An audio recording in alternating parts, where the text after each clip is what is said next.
Hi, this is Vijay Bambwani and I'm recording this video from my residence, as you can see from the background. I'm staying indoors and obeying the lockdown instructions during these times, and I hope you're also staying indoors, keeping yourself and your family safe. I wanted to record this video because of a few news triggers that I observed in the public domain today, and also because of the kind of messages that I have been receiving from my friends, family members, and viewers of my videos and online social media family. The mood seems to be a little downbeat, and not surprising because of 1.5 months of internment at home. People are downbeat, they're worried about their businesses, they're anxious to get back to work, and a little concerned about the future. And to add it all, there were 4 data points, out of which 3 were downright worrying. And there were a lot of calls to me, people requesting information. So I thought this video would be absolutely contextual and apt, looking at the scenario prevailing around us. So the first data point was the PMI data. PMI data fell to 5.4%. This is the lowest ever PMI data, and probably the lowest around. I remember watching a movie called Top Gun in my younger days, and there was a very famous dialogue: Maverick crashed and burned. So when I looked at the Bloomberg terminal chart of the PMI data, it seemed to simply go downhill like a waterfall. That's not surprising, nor should you think that this is going to be a permanent affair. The Indian lockdown is the most stringent around and one of the most voluntarily obeyed lockdown that I have seen. Talk to my friends on video chat all over the world, and believe me, I've got friends all over the place. And it is generally agreed that the compliance of an average Indian has been far above the average compliance anywhere. So obviously the PMI data was bound to fall because people have simply stopped manufacturing, producing, and commercial activity all of a sudden. I assure you this is not permanent, and at some point in time when manufacturing activity or the economy picks up, the PMI data will of course bounce back. The second was the additional levies on fossil fuels. India now has the highest taxes at 69.3% on fossil fuels. Now here again, people were suddenly very anxious that higher fuel prices would naturally result in inflation. But these are taxes which are being raised at the canalizing agency, which is the importing agency which buys the fuel from abroad and supplies it to the refiners here. Now the canalizing agencies were able to buy fuel cheaper because of falling fuel prices in the overseas markets. And instead of reducing prices at the pump, the government has simply raised taxes on these fuels so that the price at the pump remains constant, but the government gets additional revenue.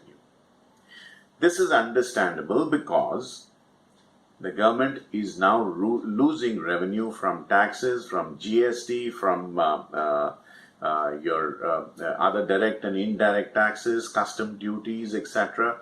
So it was starved for revenue, and therefore the additional burden was levied. I'm not getting into the right or wrong here.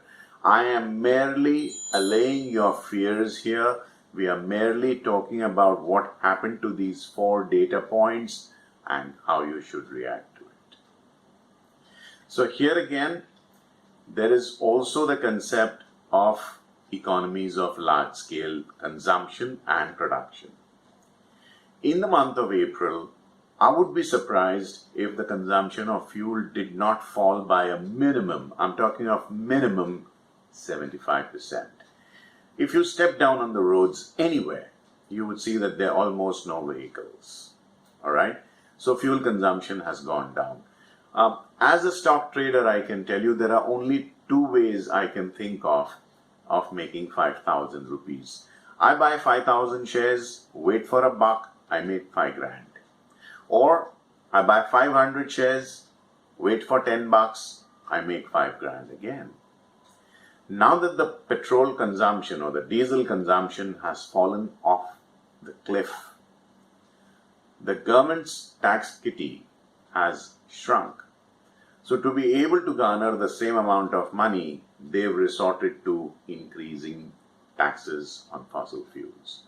Here again, I am pretty sure as and when consumption picks up, taxes will fall again.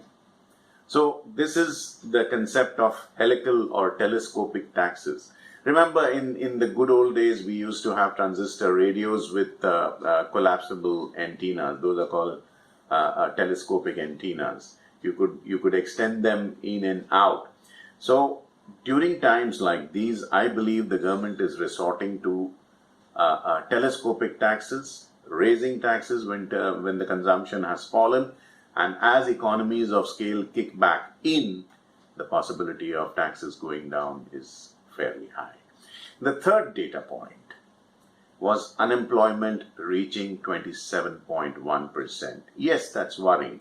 But then, like I said, the compliance to the lockout is so stringent and it is so voluntarily above average world over that unemployment data was bound to be high. The worrying part, I agree there is a worrying aspect here.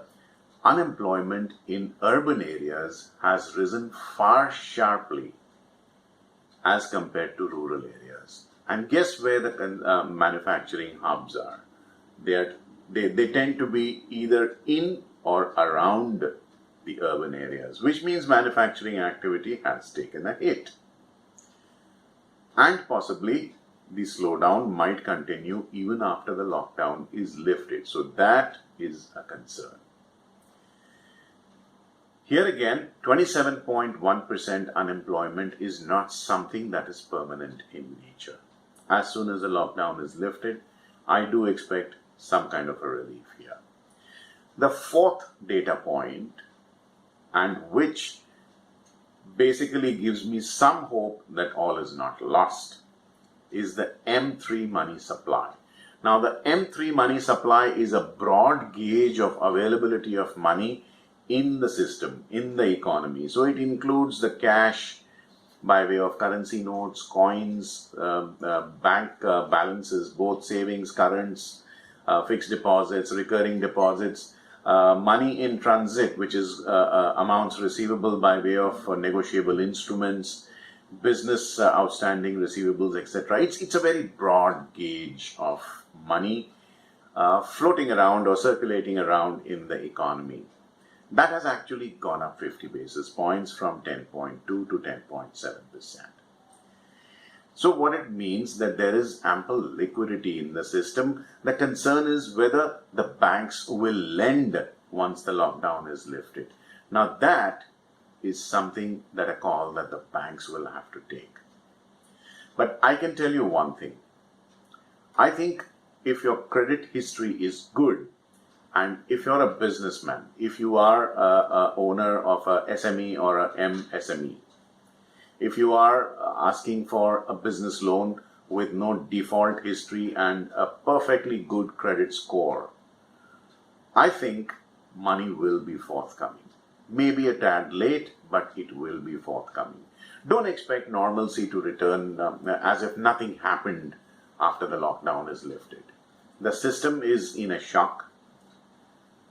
Expect, if you're playing football and you take a massive kick in the gut, you fall on the ground, you pick yourself up. It takes you a couple of seconds to get your breath back. You'll have to give the economy a couple of months to get its breath back. It's not going to be overnight. All right. So the money is there in the system. It's just the bankers who have to take a call whether they will actually be disbursing loans. But people with good credit scores, businesses with sound revenue streams, I don't think should worry too much. Yes, there will be problems for a while. Nobody is denying that. But with a little bit of heave and ho, a little bit of doing, a collective effort, I think the situation is not all that bad. And you know me as a behavioral science-based trader, behavioral finance buff, behavioral finance student for life, call it what you may. Let me assure you that as per behavioral science, approximately 77% of our fears do not come true. We tend to worry more than what we should, which is but natural. We are people with families, we have responsibilities, we need to put food on the table, and we need to worry about our children's future. All fair. But believe me, 77% of your worst fears will not come true. With that happy note, I'll sign off from this video, not before reminding you to click like on this video if you're watching it on YouTube. In the comment section, do let me know what you think about this video and what next would you want me to record for you. Do not forget to refer this video to your family and friends and help me spread the cult of knowledge-based investments and trading. And I hope you're aware that Equity Master is on Telegram with the handle Equity Master Official, wherein I put 2 to 3 posts every day, Monday to Friday, and I'd love it if you could read them. Do take very good care of your investments and trades, your health, and your family. Vijay Bambani signing off for now. Till we meet again in my next video. Take care. Thank you. Also, do not forget to subscribe to my free email newsletter, Fast Profits Daily, and get my free guide, How to Trade Markets Like a Pro.